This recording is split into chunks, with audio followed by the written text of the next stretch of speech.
How is the relationship between the Lutheran Church to SWAPO and also to the South African government? Mm-hmm. Well, the church, as an institution, tried to remain independent. The church did not align itself with a particular political party. With regard to the relationship with the South African government, it was clear since the time of the open letter in 1971 that in effect the church was in opposition to the South African occupying authority. The church had declared publicly that the occupation was immoral and as well as being illegal, and kept urging the South Africans to withdraw, and also urged the South Africans to observe people's human rights, which the South Africans didn't do in Namibia. With regard to SWAPO, there was quite a bit of overlap in the sense that many of the members of SWAPO were also members of the churches, probably the majority, by far the majority. SWAPO was very much a popular movement, particularly in the north of Namibia, but also in certain parts of the south. And so on a personal level, there was a lot of sort of co-identity, if you like, between the church and SWAPO. And certainly the church leaders were quite sympathetic to SWAPO. They were, they had personal relationships with the SWAPO leadership outside the country and tried to maintain communication with them and so forth. But officially, though, the church did not say, we are SWAPO, or you should vote for SWAPO, or something like that, knowing that there were also other members of the church who supported other political parties within Namibia. But certainly the vast majority of the Namibian people were members of Christian churches, and the vast majority politically supported SWAPO. Now, there was one figure where there was an even perhaps greater coincidence, if you like, of membership there, and that is Zephania Kameta, who a very prominent Namibian theologian and pastor, Lutheran, who after independence became the Deputy Speaker of Parliament and as a member of SWAPO, and stood for election on the SWAPO ticket. He served for quite a few years, I forget exactly, 10 years or more, as Deputy Speaker of Parliament, and then resigned, returned to his pastoral duties, and he's now the bishop of the Evangelical Lutheran Church in the Republic of Namibia. Yeah. Was there actually a discussion in Namibia on how much, or if at all, the church should get involved? Or was everyone agreed that the church should get involved? It was a very courageous step that church people took to try to stand in opposition to the occupation. The South Africans, as I said earlier, used detention and torture against their opponents. Some people were killed, some people were disappeared.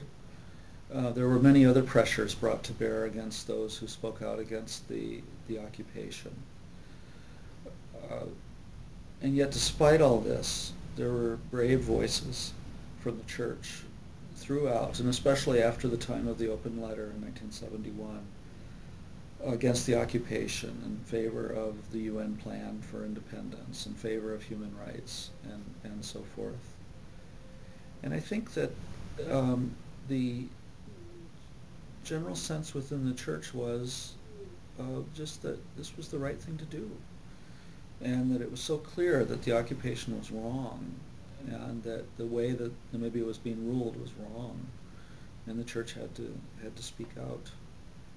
And in speaking out, sometimes the church was able to help protect people, but clearly the church kept up a strong voice for justice.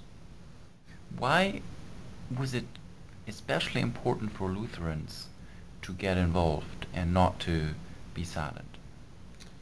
Well, I think it was important both in terms of solidarity.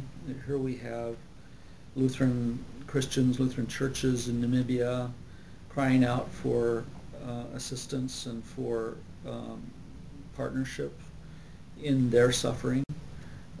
As St. Paul writes, when one part of the body suffers, the whole body suffers. So it was in effect living out that connectedness that we have as Christians and as Lutheran Christians in particular. So that was an important part. And then I think it was also part of the times, if you like, where in reaction to the quietism of so many Lutherans during World War II and during the Nazi time, that this was in part a sort of Lutheran way of saying never again. Let's look for examples in the current time when human rights are being violated and try to work as Christians and as Lutheran Christians on the side of human rights instead of remaining quiet. Maybe you can say something about when you were in Namibia, about your everyday's work. Again, I'll talk about the time of the year of transition to independence during that time when I lived in Namibia.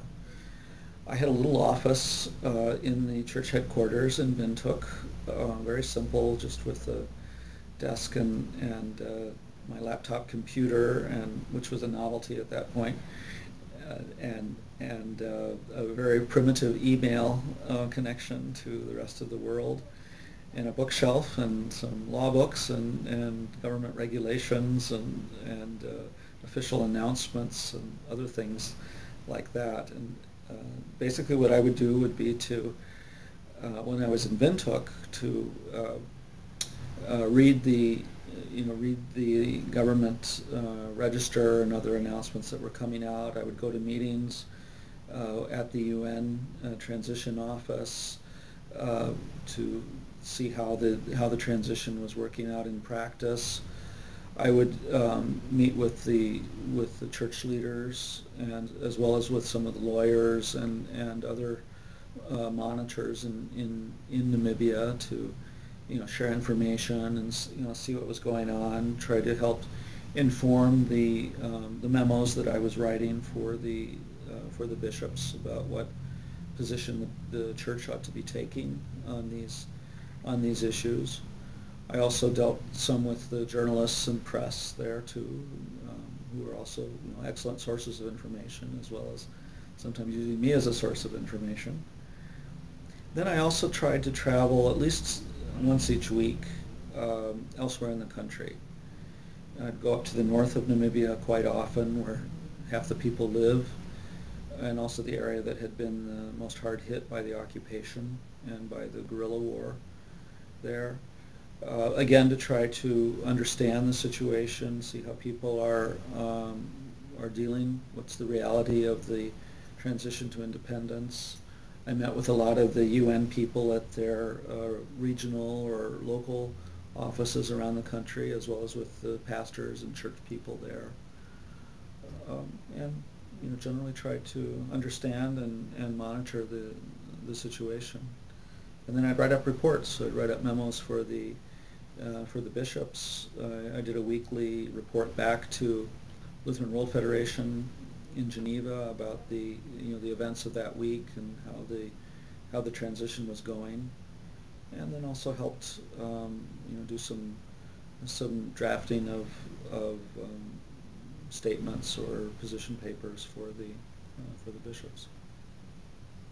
Maybe as a kind of summary about everything that you said before, where do you see the connection between the transition to independence in Namibia, human rights, and the gospel? That's a big question you're asking, but I think it's